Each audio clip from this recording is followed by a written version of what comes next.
Martín, en este momento en el Congreso se están debatiendo la delegación de facultades, pero ya se aprobó a estas alturas de la mañana, ya se aprobó, o más bien el Congreso ha ratificado su voluntad de entregarle, o más bien de exonerar ya para siempre jamás las gratificaciones, con lo que eso le va a costar sobre todo a salud, ¿no es cierto?, al Seguro Social. Acaban de insistir.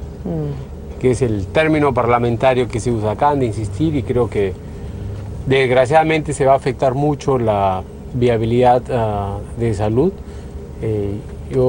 Nosotros como CONFIEP hemos dado una batalla principista porque una ley que fue aprobada con 100 votos, lo más probable es que, aunque el gobierno, que en este caso ha actuado responsablemente, la ha observado, va a insistir, y sabíamos que iba a suceder esto, que se iba a insistir.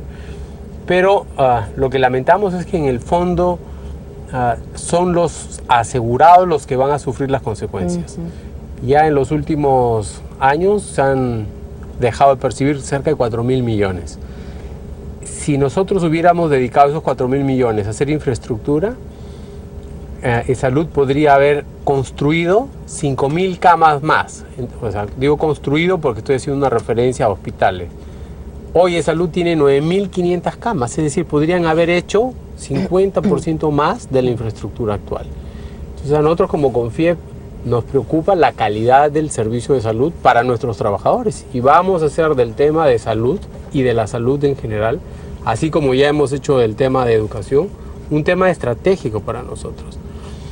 Tan estratégico que lo que queremos hacer ahora es también plantearle a los candidatos que vengan la necesidad de repensar la forma como se administra salud. Si el 80% o el 70% del presupuesto viene de los aportes nuestros, ¿por qué tiene que ser el Estado el que nombre de alguna manera a la administración de salud? Deberíamos pensar en que los trabajadores, el Estado y los empleadores, de manera conjunta, tripartita, escojamos al mejor gerente del Perú para que pueda atender las necesidades de salud. O sea, si hay 10 millones de afiliados y tienes ingresos por 9.800 millones de soles, pocas empresas en el Perú tienen ingresos por esos montos. Claro. Entonces, ¿por qué no pensar que debería tener los mejores administradores? Ahora, hay una cosa que explicaba ayer la doctora Bafigo, y es que cada gobierno y cada congreso ha legislado sobre el tema de salud, muchas veces sin el conocimiento real. Y entonces hay una cantidad de leyes, hay una maraña de leyes que tienes que salvar para hacer adquisiciones, para comprar tomógrafos, para adelantarte tecnológicamente, o por lo menos ponerte al día tecnológicamente. Entonces ¿cómo se soluciona eso? Se necesita voluntad política, pero también se necesita participación. Sin duda. Creo que, a ver, lo que debe estar pasando de salud le pasa al Estado en general. El primer trimestre, los empresarios en general, o sea, la inversión privada en el Perú ha sido casi 8 veces la inversión que ha hecho el Estado como todo. O sea, 100 hemos invertido, me parece, 28 mil millones en el primer trimestre, y el Estado apenas 3.500 y pico, 3.800. ¿Qué significa esto? No es que los inversionistas privados estemos multiplicando por 4, por 5 nuestras inversiones, es porque el Estado ha sido incapaz de invertir. Entonces, independientemente de que los montos son relevantes y que sí continúa, y aquí quiero hacer una aclaración, sí continúa invirtiendo el sector privado, porque a veces la gente entiende el crecimiento es cero con que hay cero inversión. Sí. Son dos cosas totalmente distintas. Los privados invertiremos este año cerca de 42.000 millones de dólares. Entonces, sí es importante la inversión, pero el Estado tiene que acompañarnos. Lo que le pasa a salud es consecuencia de todo el entrampamiento que tenemos. Es decir, sí creo que el tema de las facultades, por ejemplo, que se están discutiendo hoy día, debieran darse de manera acotada. Ya existe experiencia en el tema de las facultades, donde se hizo una comisión de acompañamiento al gobierno del presidente García cuando se requirió facultades para ponernos al día en los requerimientos legales para el TLC con los Estados Unidos. Se hicieron muchas modificaciones y hubo una comisión del Congreso que acompañó al Ejecutivo. Y también existe la posibilidad de poder poner una serie de candados. O sea, las medidas que tienen que salir del Ejecutivo a través de la delegación de facultades tienen que ser reactivadoras y no recaudadoras. De acuerdo, pero ¿quién tiene que poner los candados? El Congreso. ¿De dónde deben surgir los candados? El Congreso. ¿Qué candados, por ejemplo? No más impuestos nuevos, o sea, no deberíamos estar pensando en recaudar, no aumento de tasas. Entonces, sí me parece, y tampoco reformas profundas, es decir, este es un gobierno que ha sido audaz en solicitar la delegación de facultades en su último año. Sí, es una medida políticamente audaz. Entonces, dejemos también espacio para los próximos gobiernos y hacer las grandes reformas. Hoy día tenemos una coyuntura de corto plazo que tenemos que resolver. Hay que desentrampar. Pero además, ¿por qué? Porque si tenemos un entrampamiento en los proyectos, necesitamos que el próximo gobierno, sea el que fuera, empiece nuevamente a sacarle provecho a los 5 años que vienen por delante. Entonces, si es necesario la delegación, me parece que sí. Acotadas, sí. Con candados, también. Y con una comisión de acompañamiento, mejor. Porque si no, podrían haber sorpresas. ¿Cuál es la diferencia entre que sea el Ejecutivo y el Congreso que legisle en materia tributaria, por ejemplo? Es que hay mucha transparencia. Cuando se empieza a discutir un tema en el Congreso, todos los agentes políticos, todos los agentes económicos tienen acceso a esa información y se produce un debate. Cuando se hace una delegación de facultades, no se produce eso necesariamente. El Ejecutivo no convoca, no consulta, no pide la opinión de los sectores que terminan siendo o beneficiados o perjudicados. En algunos casos sí, en otros casos no.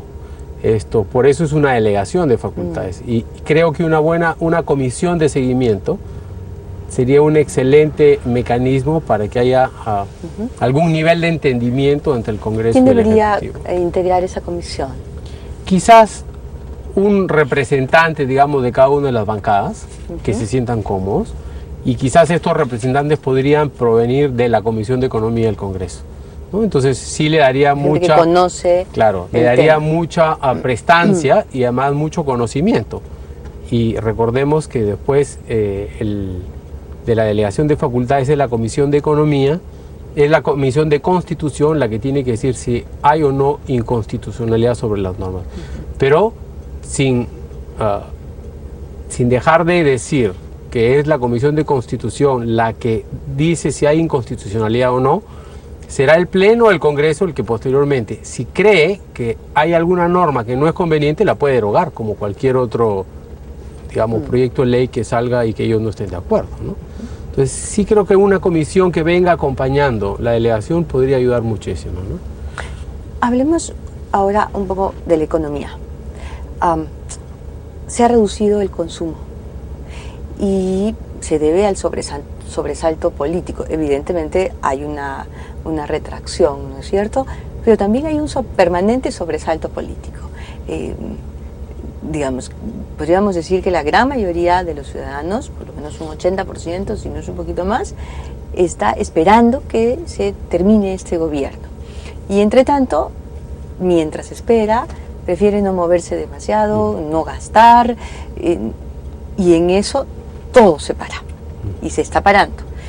¿Qué se podría hacer para evitarlo? Porque estamos hablando de poco más de un año. Sí.